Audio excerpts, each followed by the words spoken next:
안녕하세요. 경자입니다. 이번 주도 한국 증시는 좋았습니다. 특히 금요일에는 코스닥 시장도 조금 들썩거리는 움직임이 나오더라고요. 이제 순환매가 도는 것인가 이런 느낌이 살짝 들었는데 그래서 순환매가 조금 더 확산되길 기대를 해보도록 하고요. 그리고 이번 주는 두 종목을 교체하였으니까 이런 내용은 차차 말씀을 드리도록 하고 자, 그러면 오늘도 먼저 미국부터 시작하겠습니다. 우리의 저번 주 주말을 힘들게 만들었던 트럼프 형님이 결국 이번에도 타코로 마무리를 하더라고요. 그린란드를 둘러싸고 유럽에 관세를 부과하기로 했다가 다시 철회하였습니다. 그래서 사실 이제는 이분이 관세를 부과한다 해도 실제 부과를 하겠나 이런 생각이 들 정도이기 때문에 점점 말빨이 먹히지 않는 것 같고요. 양치기 소년이 되어가는 것이 아닌가 그런 생각도 해보았습니다. 그래서 관세 이슈가 해프닝으로 끝났지만 그래도 이번 주 미국 증시는 조금씩 하락하면서 마감하였더라고요. 다우지수와 S&P 500 그리고 나스닥까지 조금씩 하락하면서 마감하였던데 확실히 올해 들어 미국 증시는 조정 구간이 계속 이어지는 것 같습니다. 자, 그리고 제가 투자하고 있는 QD보가 이번 주에 평단가를 깨고 내려간 적이 있었거든요. 그래서 이번에도 50만원 정도를 환전하고 11주를 매수를 해보았는데 수량을 조금씩 더 늘려가고 있습니다. 그래서 미국 계좌 잔고를 보면 D보와 QD보는 수익률이 10% 넘어가기 때문에 괜찮거든요. 그렇지만 QD보가 계속 평단가 근처에서 주가가 머물고 있는데 미국 증시가 계속 조정을 받고 있기도 하고요. 그 와중에 이 상품은 연 10% 정도 분배금을 주다 보니까 주가가 조금 상승하기가 쉽지 않은 상황이라고 생각합니다. 그래서 조금만 하락하면 다시 또 평단가를 깨고 내려가게 되는데 여하튼 다음에도 평단가를 깨고 하락한다면 이번처럼 50만원씩 매수를 하고요. 수량을 계속 늘려갈 생각입니다. 자, 그리고 한국 시장은 이번 주도 좋았거든요. 주중에 5천 이상을 찍기도 했지만 그래도 조금씩 밀리면서 4,990포인트로 마감하였는데 뭐 그래도 이제 5천까지 10포인트밖에 남지 않았으니까 빠르면 월요일에도 다시 5천을 도전할 것이라고 예상합니다. 그리고 금요일에는 코스닥 시장도 크게 상승하는 흐름이 나오더라고요. 이제 순환매가 조금씩 도는 것이 아닌가 생각도 들었는데 그래서 코스피가 5천에 다다를 동안에 중소형주 중에서는 거의 올라가지 못한 종목이 많았거든요. 그래서 이번 기회에 좀 다 같이 올라가는 흐름이 나왔으면 좋겠습니다. 자, 그러면 이제 저의 이번 주 투자를 조금 돌아볼 텐데요. 먼저 이번 주는 한국 타이어를 떠나보냈습니다. 대략 10% 정도 수익을 목표로 투자를 하고 있었는데 이번 주에 주가 흐름이 좋더라고요. 그래서 그동안에 모아오고 있던 한국 타이어는 시원섭섭하게 모두 떠나보냈습니다. 그리고 한국 타이어를 떠나보내고 NH투자증권을 데리고 왔거든요. 제가 몇 년 전에 NH투자증권 우선주를 투자한 적이 있었는데 사실 우선주가 배당 목적으로는 더 유리하겠지만 최근에 현대차의 경우만 보더라도 요즘에는 보통주와 우선주 주가 갭이 크게 벌어지고 있는 분위기더라고요. 그래서 이번에는 보통주를 데리고 왔고 그러므로 NH투자증권을 조금 더 말씀을 드리고 넘어가겠습니다. 자, 일단 한국 증시가 엄청나게 올라가고 있다 보니까 요즘에는 주식 투자를 하지 않는 분들도 이제라도 들어가야 되나 생각하는 분들이 많을 겁니다. 그래서 증시가 호황일수록 증권회사들의 실적은 비례하면서 좋아지게 되고요. 요즘 대부분의 증권사 실적들이 다들 크게 늘어나고 있는데 NH투자증권도 25년 예상 순이익이 거의 9,500억 원이거든요. 24년 대비 크게 늘어날 전망이고 게다가 26년에는 1조 원까지 넘기는 것으로 전망하고 있습니다. 그래서 이번 주에 증권주들 흐름이 좋았는데 여하튼 그러다 보니까 저도 이번 주에 식구로 맞이해 보았습니다. 그리고 NH투자증권은 실적에 연동해서 배당금을 지급하거든요. 실적이 늘어남에 따라 배당금도 함께 늘어나고 있는데 24년에는 950원을 배당하였고요. 25년은 아직 미정이지만 증권사들은 1180원 정도를 예상하고 있습니다. 그래서 25년에도 배당 성장은 잘 이어질 것이라고 생각하고요. 1180원은 현주가 기준으로 시가 배당률이 4.9%입니다. 그리고 NH투자증권은 배당금을 1년에 한 번만 주거든요. 올해도 4월에 지급할 텐데 작년의 경우에는 3월 31일이 배당 기준일이었습니다. 그래서 올해도 아마 3월 말 정도를 기준으로 배당 기준일이 설정될 것 같기 때문에 아마 2달 정도는 더 보유를 해야만 배당금을 받을 것이라고 예상합니다. 그리고 NH투자증권도 매년 자사주를 매입하고 소각을 시키고 있거든요.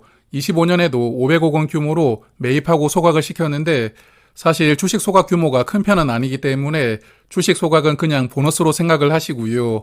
현금 배당이 메인이다 생각을 하시면서 투자를 하시는 게 좋을 것 같습니다. 자, 그리고 차트를 보니까 증권주들은 작년 상반기에 주가가 크게 올라왔거든요. 25년에 실적이 크게 늘어난다는 전망이 나오면서 작년 2분기에 주가가 크게 올라왔고, 그리고 작년 하반기는 조금 잠잠하다가 최근에 다시 올라오고 있습니다.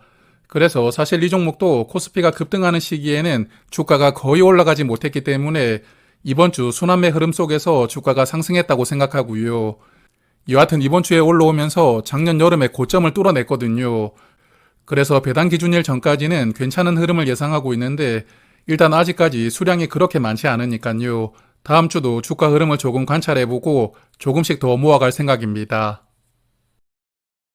자, 그리고 두 번째로는 ISA 계좌입니다. 이번 주에 매매를 많이 했는데 차근차근 말씀을 드리면 먼저 키움 고배당을 정리하였고 코덱스 주조하는 고배당주라는 상품으로 교체를 하였습니다. 이 내용은 잠시 후에 조금 더 말씀을 드리고요. 그리고 기존에 투자하고 있던 미국 ETF들도 조금씩 더 매수를 하면서 수량을 늘려두었는데 키움 미국 고배당과 타이거 미국 나스닥 100도 100주씩 더 매수를 하였고 라이즈 AI 밸류 체인도 50주를 더 매수하면서 이제는 1000주를 채워두었고요.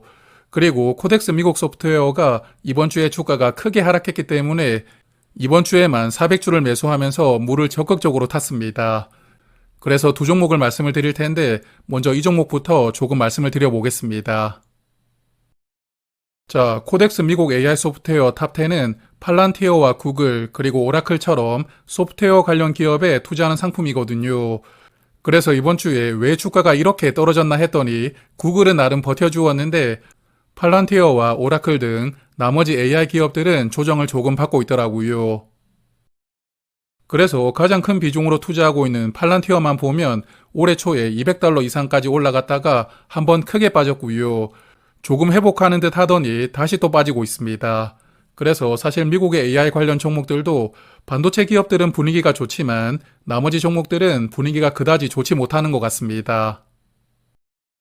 그래서 이 종목은 저번 주와 이번 주에 주가가 크게 하락하다 보니까 어느덧 목표하던 수량 이상으로 물을 타게 되었거든요.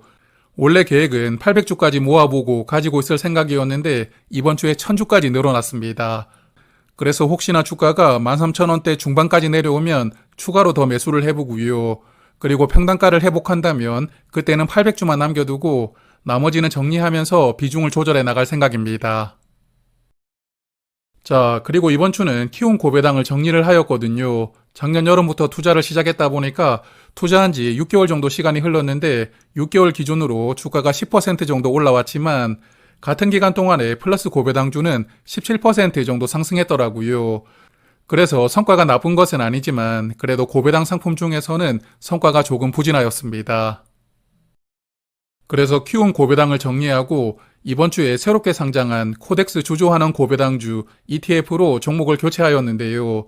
예전에는 배당금을 많이 주는 종목들 중심으로 담고 있었다면 요즘에는 주식 소각까지 함께 보는 종목들을 담는 상품들이 많이 출시가 되고 있더라고요. 그래서 고배당 ETF도 이제 2세대 상품이 출시되는 타이밍인가 이런 생각을 해보고 있는데 여하튼 오늘 말씀드리기에는 시간이 조금 많이 필요하니까요. 이 종목은 다음 주에 조금 자세하게 정리하고 말씀을 드리도록 하겠습니다. 자, 그래서 ISA 계좌 잔고를 보면 미국 ETF 3종 세트는 이제 딱 1000주씩 채워두었거든요.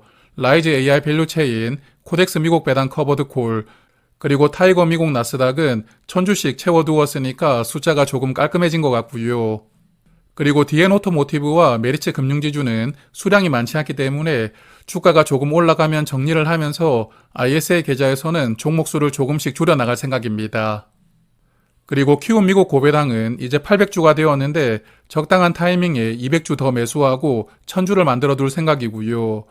그리고 마지막으로는 JR 글로벌 리츠를 말씀을 드릴 텐데 금요일 오후에 늦게 유상증자 공시를 하더라고요. 그래서 이 공시를 보고 금요일 오후 내내 여러 가지 생각을 많이 해보았는데 그러면 공시 내용을 간단하게 말씀을 드리고 넘어가겠습니다. 자, JR 글로벌 리츠의 유상증자는 결국 벨기에 건물 환해지 비용을 더 이상 채권으로 충당하지 못하다 보니까 시행하게 됩니다. 그래서 채권을 그렇게나 많이 발행하면서 돌려막기를 하다가 더 이상 어려우니까 주주들에게 다시 손을 벌리게 되었고요. 여하튼 1200억 원을 조달한다고 하고 배정되는 주식 수가 0.24 정도 되니까요. 100주당 24주씩 신주를 청약해야 되는 조건입니다. 그리고 주주 서한까지 보니까 배당금은 일단 유지가 된다고 하더라고요. 유상증자로 주식 수가 거의 24%가 늘어나지만 그래도 올해 배당금은 상하반기 합쳐가지고 230원은 유지한다고 합니다. 그래서 배당컷이 발생하지 않는 것은 그나마 다행이라고 볼 수가 있겠지만 사실 JR리츠를 투자하면서 이번이 두 번째 유상증자거든요. 그리고 JR리츠를 운영하는 회사를 더 이상 신뢰하기가 조금 어렵다는 생각도 해보고 있는데 그래서 사실 지금도 큰 손해가 나오고 있는데 다음 주에 주가는 조금 더 빠질 테니까요. 손실이 더 크게 불어날 테고 손절도 쉽지 않은 상황입니다. 그래서 많은 고민을 해보고 있는데 여하튼 어떻게 할지 조금 더 생각을 해봐야 될 것 같습니다. 자, 그래서 좋지 않은 내용을 잠깐 말씀을 드렸는데 분위기를 살짝 바꾸어 가지고 이제는 미래에셋 계좌를 볼 텐데요.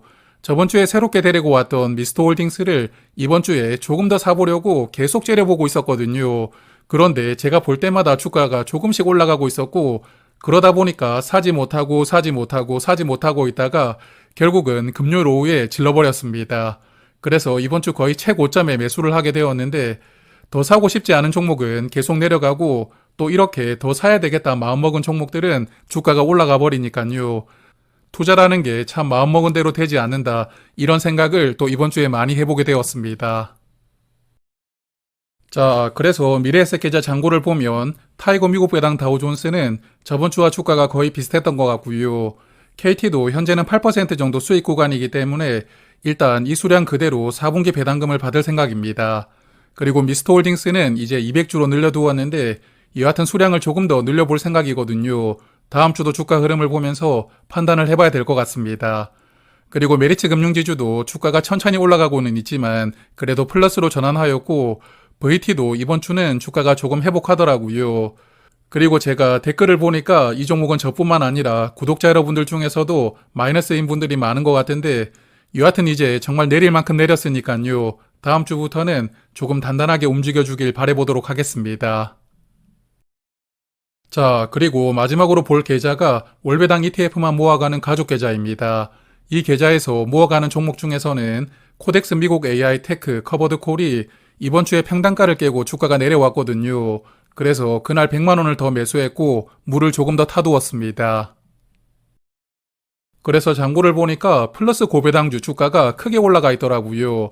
아마 현대차 영향을 크게 받은 것 같은데 거의 19% 정도 수익이 나오고 있습니다.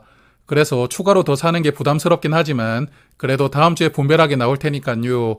계좌에 들어있는 5종목 중에 플러스 고배당주를 포함해서 4종목이 분별하게 나오게 되니까요. 다음 주에도 100만 원씩 기계적으로 더 매수를 하고 수량을 더 늘려갈 생각입니다.